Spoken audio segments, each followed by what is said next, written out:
From the very first mandate for leadership, the personnel is policy theme has been the fundamental principle guiding the government's personnel management. As the U.S. Constitution makes clear, the President's appointment, direction, and removal authorities are the central elements of his executive power. In implementing that power, the people and the President deserve the most talented and responsible workforce possible. Who the President assigns to design and implement his political policy agenda will determine whether he can carry out the responsibility given to him by the American people. The President must recognize that whoever holds a government position sets its policy. To fulfill an electoral mandate, he must therefore give personnel management his highest priority, including cabinet-level precedence. The federal government's immense bureaucracy spreads into hundreds of agencies and thousands of units and is centered and overseen at the top by key central personnel agencies and their governing laws and regulations. The major separate personnel agencies in the national government today are the Office of Personnel Management, or OPM, the Merit Systems Protection Board, or MSPB, the Federal Labor Relations Authority, or FLRA, and the Office of Special Counsel, or OSC. Title V of the U.S. Code charges the OPM with executing, administering, and enforcing the rules, regulations, and laws governing the civil service. It grants the OPM direct responsibility for activities like retirement, pay, health, training, federal unionization, suitability, and classification functions not specifically granted to other agencies by statute. The agency's director is charged with aiding the President, as the President may request, in preparing such civil service rules as the President prescribes, and otherwise advising the President on actions that may be taken to promote an efficient civil service and a systematic application of the merit system principles, including recommending policies relating to the selection, promotion, transfer, performance, pay, conditions of service, tenure, and separation of employees. The MSPB is the lead adjudicator for hearing and resolving cases and controversies for 2.2 million federal employees. It is required to conduct fair and neutral case adjudications, regulatory reviews, and actions and studies to improve the workforce. Its court-like adjudications investigate and hear appeals from agency actions such as furloughs, suspensions, demotions, and terminations, and are appealable to the U.S. Court of Appeals. The FLRA hears appeals of agency personnel cases involving federal labor grievance procedures to provide judicial review with binding decisions appealable to appeals courts. It interprets the rights and duties of agencies and employee labor organizations on management rights, OPM interpretations, recognition of labor organizations, and unfair labor practices, under the general principle of bargaining in good faith and compelling need. The OSC serves as the investigator, mediator, publisher, and prosecutor before the MSPB with respect to agency and employees regarding prohibited personnel practices, Hatch Act politicization, Uniformed Services Employment and Reemployment Rights Act issues, and whistleblower complaints. The Equal Employment Opportunity Commission, or EEOC, has general responsibility for reviewing charges of employee discrimination against all civil rights breaches. However, it also administers a government employee section that investigates and adjudicates federal employee complaints concerning equal employment violations as with the private sector. This makes the agency an additional de facto factor in government personnel management. While not a personnel agency per se, the General Services Administration, or GSA, is charged with general supervision of contracting. Today, there are many more contractors in government than there are civil service employees. The GSA must therefore be a part of any personnel management discussion. Analysis and recommendations.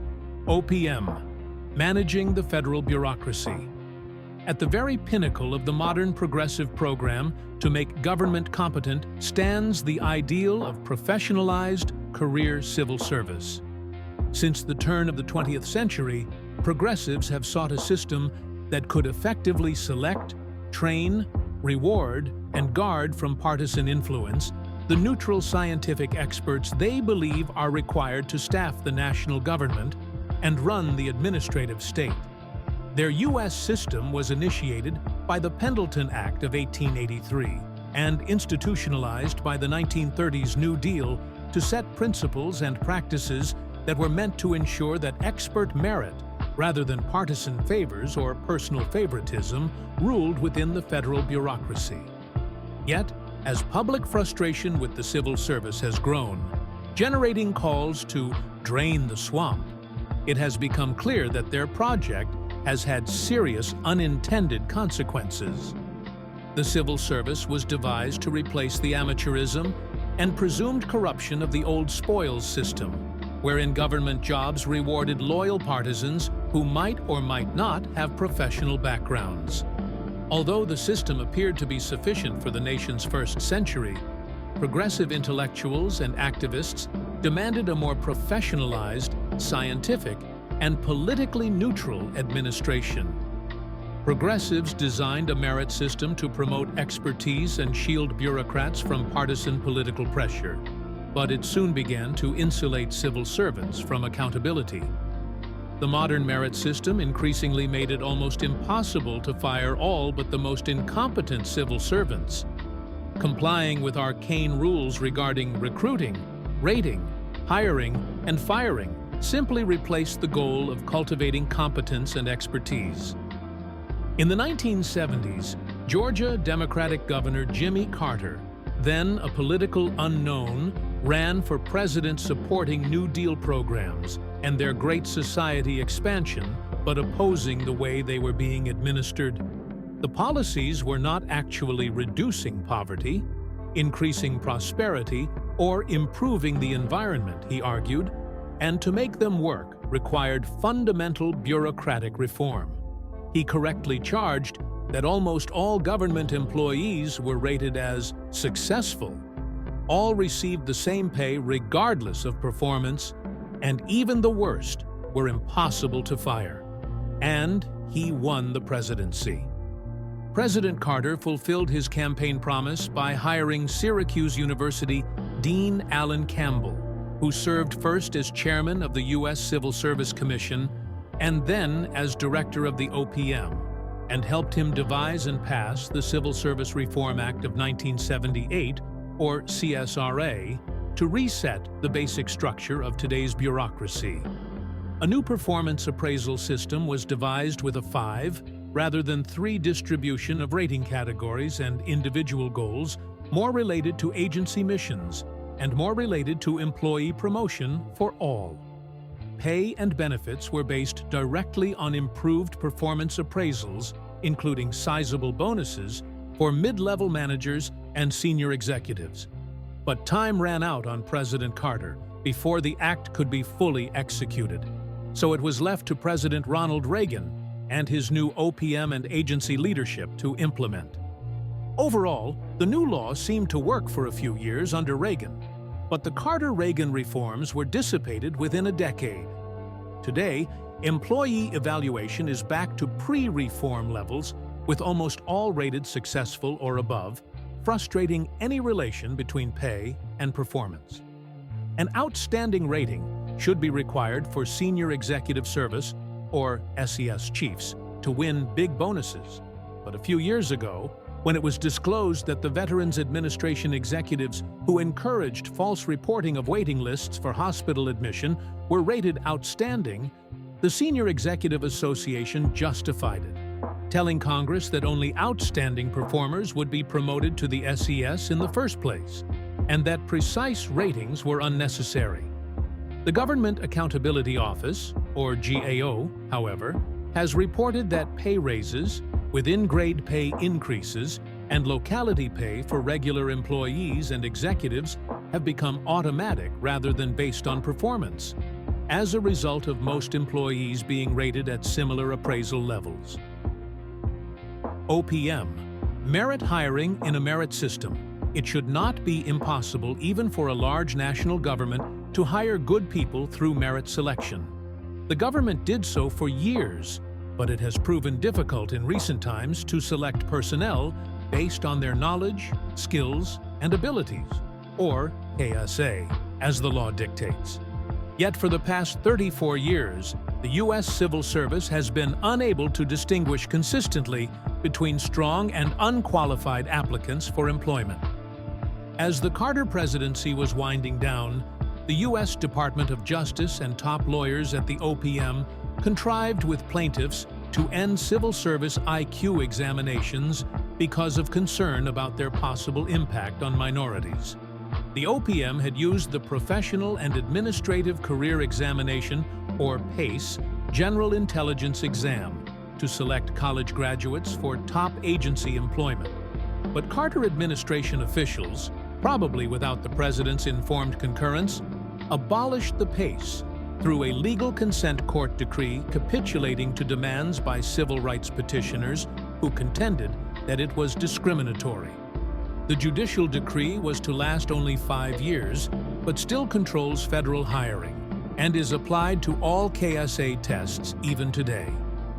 General ability tests like the PACE have been used successfully to assess the usefulness and cost-effectiveness of broad intellectual qualities across many separate occupations. Courts have ruled that even without evidence of overt, intentional discrimination, such results might suggest discrimination. This doctrine of disparate impact could be ended legislatively or at least narrowed through the regulatory process by a future administration. In any event, the federal government has been denied the use of a rigorous entry examination for 3 decades, relying instead on self-evaluations that have forced managers to resort to subterfuge, such as pre-selecting friends or associates that they believe are competent to obtain qualified employees.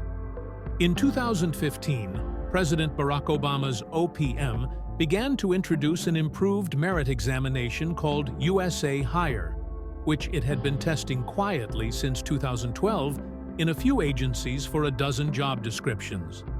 The tests had multiple-choice questions with only one correct answer. Some questions even required essay replies, questions that would change regularly to depress cheating. President Donald Trump's OPM planned to implement such changes, but was delayed because of legal concerns over possible disparate impact.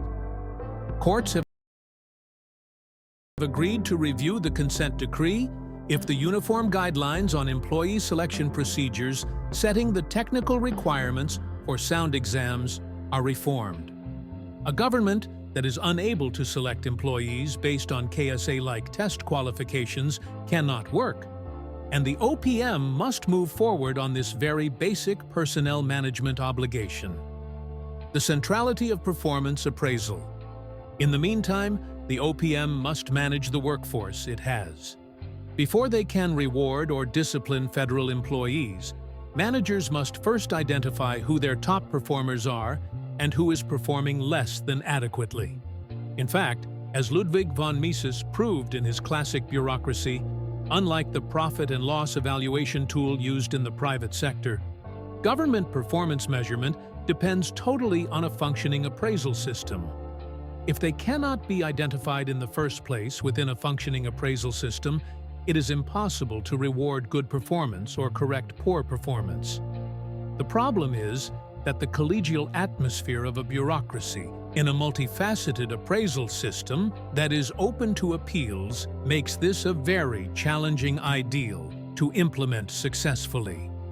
The GAO reported more recently that overly high and widely spread performance ratings were again plaguing the government, with more than 99% of employees rated fully successful or above by their managers, a mere 0.3% rated as minimally successful, and 0.1% actually rated unacceptable.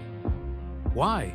It is human nature that no one appreciates being told that he or she is less than outstanding in every way. Informing subordinates in a closely knit bureaucracy that they are not performing well is difficult. Rating compatriots is even considered rude and unprofessional. Moreover, managers can be and often are accused of racial or sexual discrimination for a poor rating, and this discourages honesty.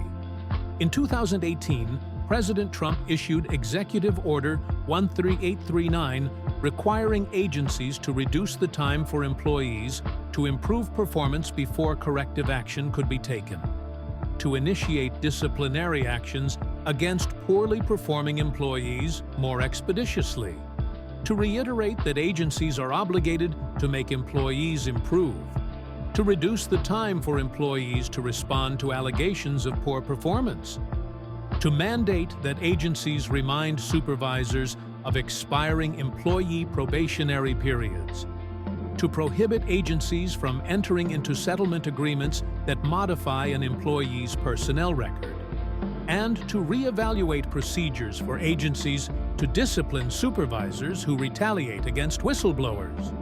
Unfortunately, the order was overturned by the Biden administration, so it will need to be reintroduced in 2025. The fact remains that meaningfully evaluating employees' performance is a critical part of a manager's job. In the Reagan appraisal process, managers were evaluated on how they themselves rated their subordinates. This is critical to responsibility and improved management. It is essential that political executives build policy goals directly into employee appraisals, both for mission success and for employees to know what is expected. Indistinguishable from their co-workers on paper, hardworking federal employees often go unrewarded for their efforts and are often the system's greatest critics. Federal workers who are performing inadequately get neither the benefit of an honest appraisal nor clear guidance on how to improve. Political executives should take an active role in supervising performance appraisals of career staff, not unduly delegate this responsibility to senior career managers, and be willing to reward and support good performers. Merit pay.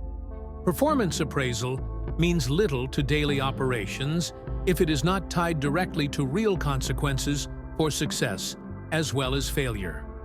According to a survey of major U.S. private companies, which, unlike the federal government, also have a profit and loss evaluation, 90% use a system of merit pay for performance based on some type of appraisal system.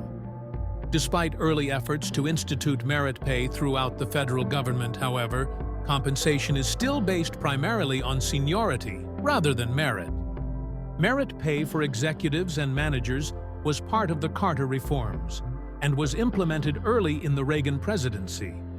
Beginning in the summer of 1982, the Reagan OPM entered 18 months of negotiations with House and Senate staff on extending merit pay to the entire workforce. Long and detailed talks between the OPM and both Democrats and Republicans in Congress ensued, and a final agreement was reached in 1983 that supposedly ensured the passage of legislation creating a new Performance Management and Recognition System, or PMRS, for all, not just management, GS-13 through GS-15 employees. Meanwhile, the OPM issued regulations to expand the role of performance related to pay throughout the entire workforce.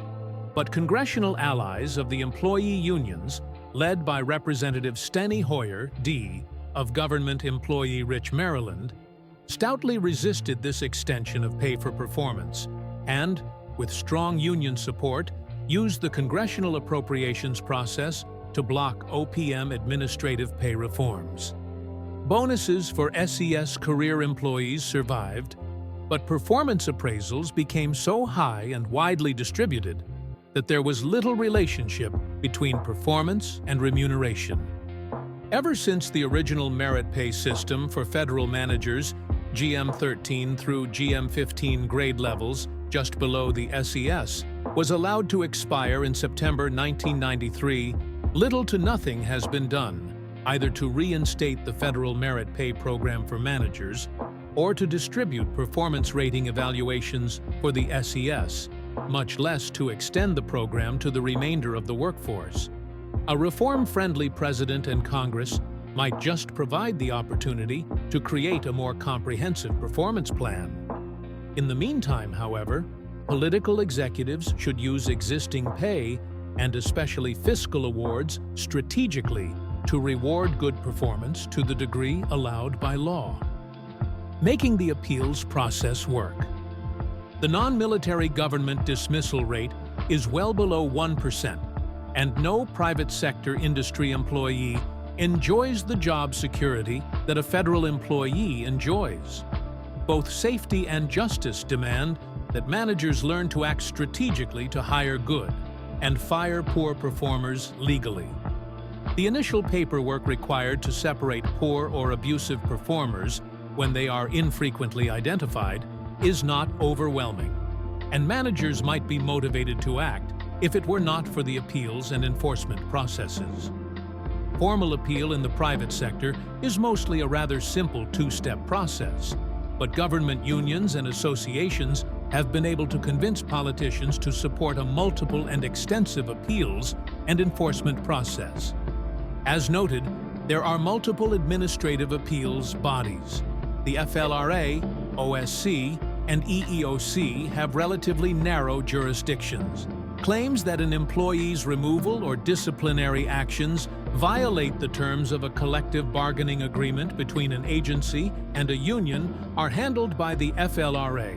Employees who claim their removal was the result of discrimination can appeal to the EEOC, and employees who believe their firing was retribution for being a whistleblower can go to the OSC. While the MSPB specializes in abuses of direct merit system issues, it can and does hear and review almost any of the matters heard by the other agencies. Cases involving race, gender, religion, age, pregnancy, disability, or national origin can be appealed to the EEOC or the MSPB, and in some cases to both, and to the OSC. This gives employees multiple opportunities to prove their cases, and while the EEOC, MSPB, FLRA, and OSC may all apply essentially the same burden of proof, the odds of success may be substantially different in each forum.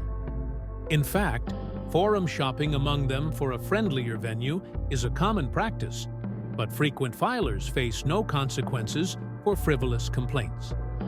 As a result, meritorious cases are frequently delayed, denying relief and justice to truly aggrieved individuals. The MSPB can and does handle all such matters, but it faces a backlog of an estimated 3,000 cases of people who were potentially wrongfully terminated or disciplined as far back as 2013. From 2017 to 2022, the MSPB lacked the quorum required to decide appeals. On the other hand, as of January 2023, the EEOC had a backlog of 42,000 cases. While federal employees win appeals relatively infrequently, MSPB administrative judges have upheld agency decisions as much as 80% of the time. The real problem is the time and paperwork involved in the elaborate process that managers must undergo during appeals. This keeps even the best managers from bringing cases in, all but the most egregious cases of poor performance or misconduct. As a result, the MSPB, EEOC, FLRA, and OSC likely see very few cases compared to the number of occurrences, and non-performers continue to be paid and often are placed in non-work positions. Having a choice of appeals is especially unique to the government. If lower priority issues were addressed in-house, serious adverse actions would be less subject to delay. With the proper limitation of labor union actions, the FLRA should have limited reason for appeals. The EEOC's Federal Employee section should be transferred to the MSPB, and many of the OCS's investigatory functions should be returned to the OPM. The MSPB could then become the main reviewer of adverse actions, greatly simplifying the burdensome appeal process. Making civil service benefits economically and administratively rational. In recent years, The combined wages and benefits of the executive branch civilian workforce totaled $300 billion, according to official data. But even that amount does not properly account for billions in unfunded liability for retirement and other government reporting distortions. Official data also report employment as approximately 2 million, but this ignores approximately 20 million contractors who, while not eligible for government pay and benefits, do receive them indirectly through contracting, even if they are less generous. Official data also claim that national government employees are paid less than private sector employees are paid for similar work. But several more neutral sources demonstrate that public sector workers make more on average than their private sector counterparts. All of this extravagance deserves close scrutiny. Market-based pay and benefits. According to current law, federal workers are to be paid wages comparable to equivalent private sector workers, rather than compared to all private sector employees. While the official studies claim that federal employees are underpaid relative to the private sector by 20% or more, a 2016 Heritage Foundation study found that federal employees received wages that were 22% higher than wages for similar private sector workers. If the value of employee benefits was included, the total compensation premium for federal employees over their private sector equivalents increased to between 30% and 40%. The American Enterprise Institute found a 14% pay premium and a 61% total compensation premium. Base salary is only one component of a federal employee's total compensation. In addition to high starting wages, federal employees normally receive an annual cost of living adjustment, available to all employees, and generous scheduled raises known as step increases. Moreover, a large proportion of federal employees are stationed in the Washington, D.C. area and other large cities, and are entitled to steep locality pay enhancement to account for the high cost of living in these areas. A federal employee with 5 years' experience receives 20 vacation days, 13 paid sick days, and all 10 federal holidays compared to an employee at a large private company who receives 13 days of vacation and 8 paid sick days. Federal health benefits are more comparable to those provided by Fortune 500 employers, with the government paying 72% of the weighted average premiums. But this is much higher than for most private plans. Almost half of private firms do not offer any employer contributions at all. The obvious solution to these discrepancies is to move closer to a market model for federal pay and benefits. One need is for a neutral agency to oversee pay hiring decisions, especially for high-demand occupations. The OPM is independent of agency operations, so it can assess requirements more neutrally. For many years, with its special pay rates program, the OPM evaluated claims that federal rates in an area were too low to attract competent employees and allowed agencies to offer higher pay when needed, rather than increased rates for all. Ideally, the OPM should establish an initial pay schedule for every occupation and region, monitor turnover rates and applicant-to-position ratios, and adjust pay and recruitment on that basis. Most of this requires legislation, but the OPM should be an advocate for a true equality of benefits between the public and private sectors. Reforming federal retirement benefits. Career civil servants enjoy retirement benefits that are nearly unheard of in the private sector. Federal employees retire earlier, normally at age 55 after 30 years, enjoy richer pension annuities, and receive automatic cost of living adjustments based on the areas in which they retire. Defined benefit federal pensions are fully indexed for inflation, a practice that is extremely rare in the private sector. A federal employee with a pre-retirement income of $25,000 under the older of the two federal retirement plans will receive at least $200,000 more over a 20-year period than will private sector workers with the same pre-retirement salary under historic inflation levels. During the early Reagan years, the OPM reformed many specific provisions of the federal pension program to save billions administratively. Under OPM pressure, Reagan and Congress ultimately ended the old Civil Service Retirement System, or CSRS, entirely for new employees, which, counting disbursements for the unfunded liability, accounted for 51.3% of the federal government's total payroll.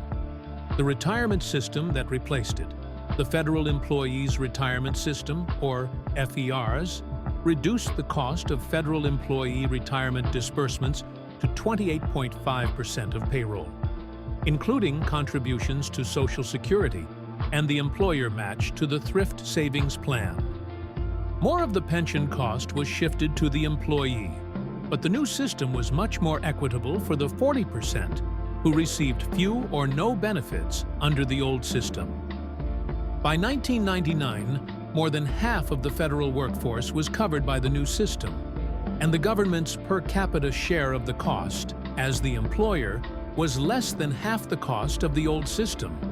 20.2% of FERS payroll versus 44.3% of CSRS payroll, representing one of the largest examples of government savings anywhere.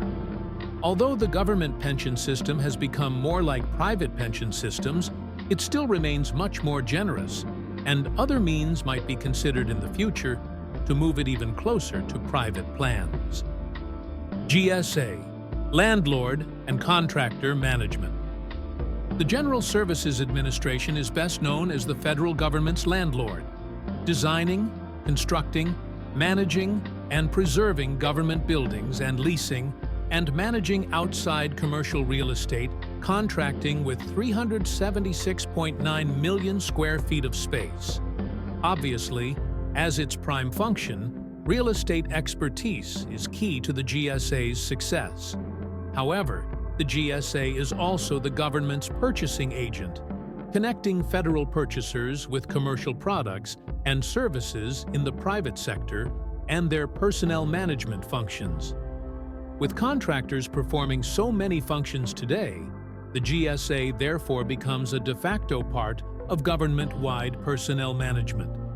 The GSA also manages the Presidential Transition Act, or PTA process, which also directly involves the OPM. A recent proposal would have incorporated the OPM and GSA and OMB. Fortunately, this did not take place in that form, but it would make sense for GSA and OPM leadership and staff to hold regular meetings to work through matters of common interest, such as moderating PTA personnel restrictions and the relationships between contract and civil service employees. Reductions in force. Reducing the number of federal employees seems an obvious way to reduce the overall expense of the civil service, and many prior administrations have attempted to do just this. Presidents Bill Clinton and Barack Obama began their terms, as did Ronald Reagan and Donald Trump, by mandating a freeze on the hiring of new federal employees. But these efforts did not lead to permanent and substantive reductions in the number of non-defense federal employees. First, it is a challenge even to know which workers to cut. As mentioned, there are 2 million federal employees, but since budgets have exploded, so has the total number of personnel, with nearly 10 times more federal contractors than federal employees. Contractors are less expensive because they are not entitled to high government pensions or benefits and are easier to fire and discipline. In addition, millions of state government employees work under federal grants, in effect, administering federal programs. These cannot be cut directly. Cutting federal employment can be helpful and can provide a simple story to average citizens, but cutting functions, levels, funds, and grants is much more important than setting simple employment size. Simply reducing numbers can actually increase costs. OMB instructions following President Trump's employment freeze told agencies to consider buyout programs, encouraging early retirements in order to shift costs from current budgets in agencies to the retirement system and minimize the number of personnel fired. The Environmental Protection Agency immediately implemented such a program, and OMB urged the passage of legislation to increase payout maximums from $25,000 to $40,000 to further increase spending under the cuts. President Clinton's OMB had introduced a similar buyout that cost the Treasury $2.8 billion, mostly for those who were going to retire anyway. Moreover, when a new employee is hired to fill a job recently vacated in a buyout, the government for a time is paying two people to fill one job. What is needed at the beginning is a freeze on all top career position hiring to prevent burrowing in by outgoing political appointees. Moreover, 4 factors determine the order in which employees are protected during layoffs: tenure, veterans' preference, seniority, and performance in that order of importance. Despite several attempts in the House of Representatives during the Trump years to enact legislation that would modestly increase the weight given to performance over time of service, the fierce opposition by federal managers' associations and unions representing long-serving but not necessarily well-performing constituents explains why the bills failed to advance. A determined president should insist that performance be first and be wary of costly types of reductions in force. Impenetrable bureaucracy. The GAO has identified almost 100 actions that the executive branch or Congress could take to improve efficiency and effectiveness across 37 areas that span a broad range of government missions and functions.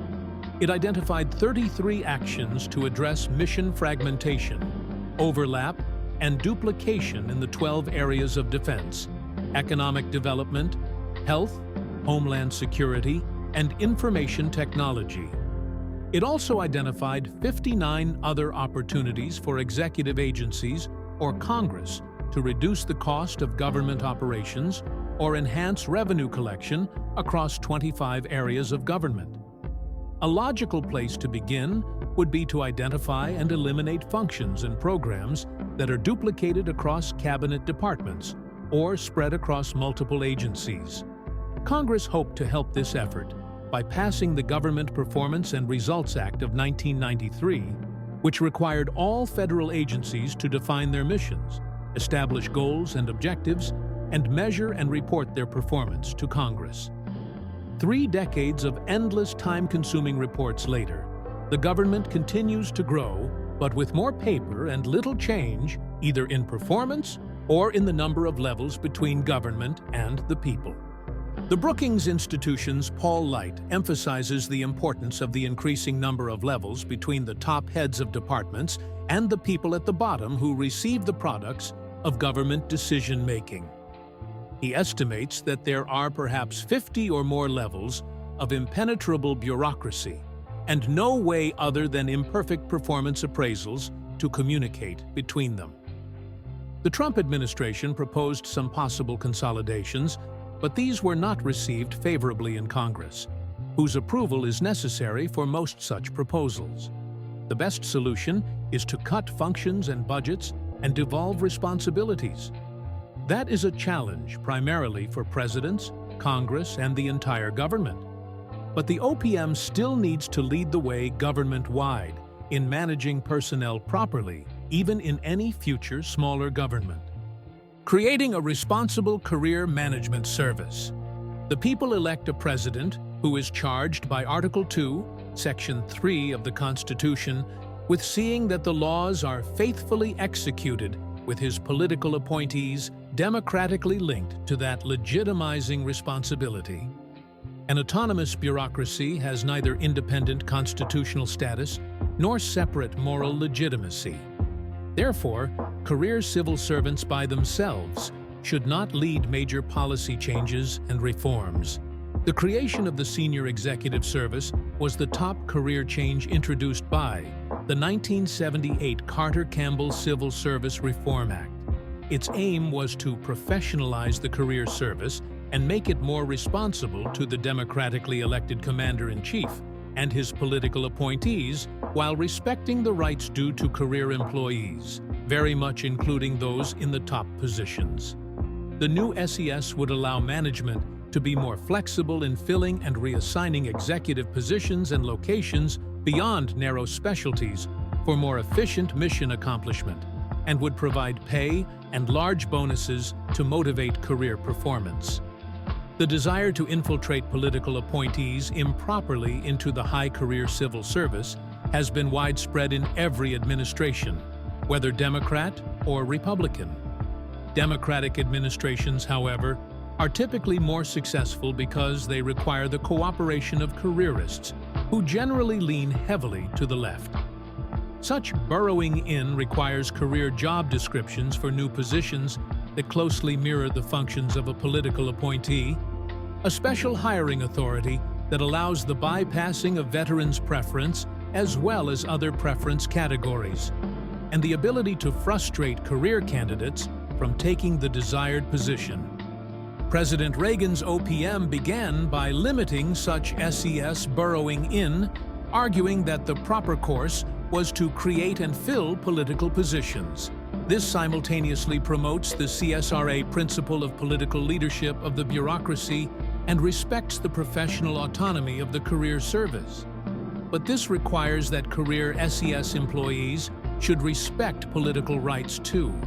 Actions such as career staff reserving excessive numbers of key policy positions as career reserved to deny them to non-career SES employees frustrate CSRA intent. Another evasion is the general domination by career staff on SES personnel evaluation boards, the opposite of non-career executives dominating these critical meeting discussions as expected in the SCS. Career training also often underplays the political role in leadership and inculcates career-first policy and value viewpoints. Frustrated with these activities by top career executives, the Trump administration issued Executive Order 13957 to make career professionals in positions that are not normally subject to change as a result of a presidential transition, but who discharge significant duties and exercise significant discretion in formulating and implementing executive branch policy and programs, an exception to the competitive hiring rules and examinations for career positions under a new Schedule F. It ordered the director of OPM and agency heads to set procedures to prepare lists of such confidential, policy-determining, policy-making, or policy-advocating positions, and prepare procedures to create exceptions from civil service rules when careerists hold such positions, from which they can relocate back to the regular civil service after such service. The order was subsequently reversed by President Biden at the demand of the civil service associations and unions. It should be reinstated, but SES responsibility should come first. Managing personnel in a union environment.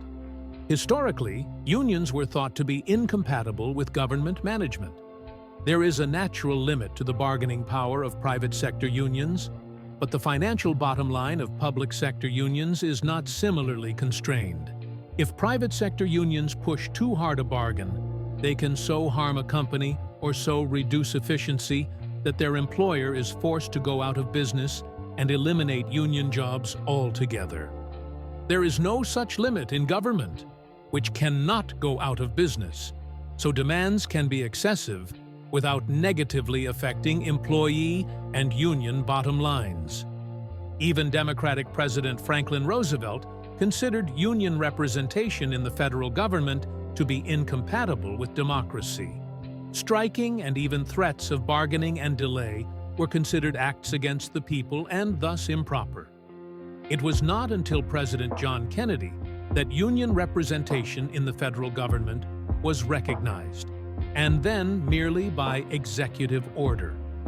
Labor bargaining was not set in statute until the Carter administration was forced by Congress to do so in order to pass the CSRA, although all bargaining was placed under OPM review.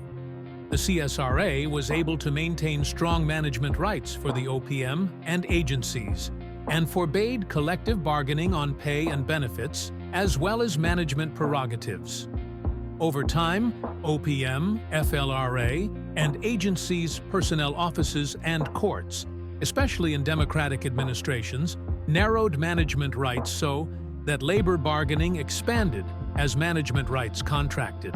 But the management rights are still in statute, have been enforced by some administrations, and should be enforced again by any future OPM and agency managements, which should not be intimidated by union power. Rather than being daunted, President Trump issued 3 executive orders. Executive Order 13836, encouraging agencies to renegotiate all union collective bargaining agreements to ensure consistency with the law and respect for management rights. Executive Order 13837, encouraging agencies to prevent union representatives from using official time preparing or pursuing grievances or from engaging in other union activity on government time. And Executive Order 13839, encouraging agencies both to limit labor grievances on removals from service or on challenging performance appraisals and to prioritize performance over seniority when deciding who should be retained following reductions in force. All were revoked by the Biden administration and should be reinstated by the next administration, to include the immediate appointment of the FLRA General Counsel and reactivation of the Impasses Panel. Congress should also consider whether public sector unions are appropriate in the first place. The bipartisan consensus, up until the middle of the 20th century, held that these unions were not compatible with constitutional government. After more than half a century of experience with public sector union frustrations of good government management, it is hard to avoid reaching the same conclusion: fully staffing the ranks of political appointees. The president must rely legally on his top department and agency officials to run the government, and on top White House staff, employees to coordinate operations through regular cabinet and other meetings and communications. Without this political leadership, the career civil service becomes empowered to lead the executive branch without democratic legitimacy. While many obstacles stand in his way, a president is constitutionally and statutorily required to fill the top political positions in the executive branch, both to assist him and to provide overall legitimacy. Most presidents have had some difficulty obtaining congressional approval of their appointees, but this has worsened recently. After the 2016 election, President Trump faced special hostility from the opposition party and the media in getting his appointees confirmed or even considered by the Senate. His early Office of Presidential Personnel, or PPO, did not generally remove political appointees from the previous administration, but instead relied mostly on prior political appointees and career civil servants to run the government. Such a reliance on holdovers and bureaucrats led to a lack of agency control and the absolute refusal of the acting Attorney General from the Obama administration to obey a direct order from the president. Under the early PPO, the Trump administration appointed fewer political appointees in its first few months in office than had been appointed in any recent presidency, partly because of historically high partisan congressional obstructions, but also because several officials announced that they preferred fewer political appointees in the agencies as a way to cut federal spending. Whatever the reasoning, this had the effect of permanently hampering the rollout of the new president's agenda. Thus, in those critical early years, much of the government relied on senior careerists and holdover Obama appointees to carry out the sensitive responsibilities that would otherwise belong to the new president's appointees. Fortunately, the later PPO, OPM, and Senate leadership began to cooperate to build a strong team to implement the president's personnel appointment agenda. Any new administration would be wise to learn that it will need a full cadre of sound political appointees from the beginning if it expects to direct this enormous federal bureaucracy. A close relationship between the PPO at the White House and the OPM, coordinating with agency assistant secretaries of administration and PPO's chosen White House liaisons and their staff at each agency is essential to the management of this large, multi-level, resistant, and bureaucratic challenge. If personnel is policy is to be our general guide, it would make sense to give the President direct supervision of the bureaucracy with the OPM director available in his cabinet. A reformed bureaucracy. Today, the federal government's bureaucracy cannot even meet its own civil service ideals. The merit criteria of ability, knowledge, and skills are no longer the basis for recruitment, selection, or advancement, while pay and benefits for comparable work are substantially above those in the private sector. Retention is not based primarily on performance, and for the most part, inadequate performance is not appraised, corrected, or punished.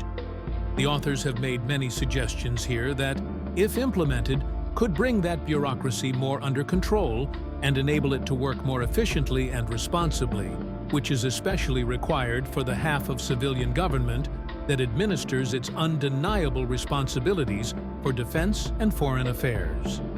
While a better administered central bureaucracy is crucial for both those and domestic responsibilities, the problem of properly running the government goes beyond simple bureaucratic administration. The specific deficiencies of the federal bureaucracy, size, levels of organization, inefficiency, expense, and lack of responsiveness to political leadership, are rooted in the progressive ideology that unelected experts can and should be trusted to promote the general welfare in just about every area of social life. The Constitution, however, reserved a few enumerated powers to the federal government while leaving the great majority of domestic activities to state, local, and private governance. As James Madison explained, the powers reserved to the several states will extend to all the objects which, in the ordinary course of affairs, concern the lives, liberties, and properties of the people, and the internal order, improvement, and prosperity of the state. Modern progressive politics has simply given the national government more to do than the complex separation of powers Constitution allows. That progressive system has broken down in our time, and the only real solution is for the national government to do less, to decentralize and privatize as much as possible, and then ensure that the remaining bureaucracy is managed effectively along the lines of the enduring principles set out in detail here.